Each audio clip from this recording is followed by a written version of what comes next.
अब क्या हुआ? बोले कथा तो सब सुन रहे हैं, लेकिन कथा सुनकर किस किस का स्वभाव बदला। देखो, जरूरी नहीं कि कथा में हजारों की संख्या में श्रोता हूं। अरे प्यारे श्रोता एक भी हो, लेकिन वो सच्चा श्रोता हो। आजकल श्रोता भी कैसे हैं, ध्यान देना। वो कथा सुनने नहीं आते प्यारे, वो तो पिकनिक मनाने आते हैं।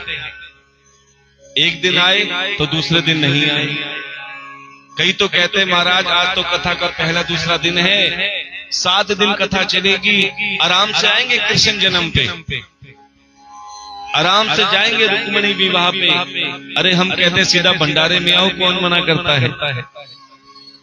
इसीलिए कहते हैं प्यारे, कथा का एक एक शब्द, एक एक दिन बहुत कीमती होता है।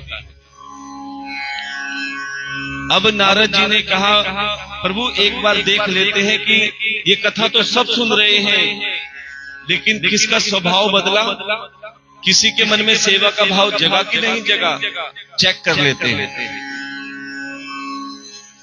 अब घूमते घूमते वही नारद जी और विष्णु जी बवाना गांव में आ गए थे। बोले महाराज जरा देख लेते हैं इन सब का स्वभाव कैसा है, कथा तो सब सुन रहे हैं। बोले घूमते घूमते हमें भूख भी लग रही है, चलो भोजन की व्यवस्था देखते हैं कौन करता है। अब नारद जी और विष्णु जी साधु के वेश में बवाना गांव में भ्रमण कर रहे हैं, घूम रहे हैं कि देखते हैं हमें कहां प्रसाद मिलता है, कहां भोजन मिलता है। कथा तो सब सुन रहे हैं, लेकिन सेवा का भाव किसके मन में जगता है। घूमते घूमते क्या देखा, एक आलीशान मकान, 4 मंजिल मकान, खूब ग्रेनाइट की टाइल लगी हुई है, बढ़िया बढ़िया झूमर लगे हुए हैं, बाहर पेड़ पौधे लगे हुए हैं।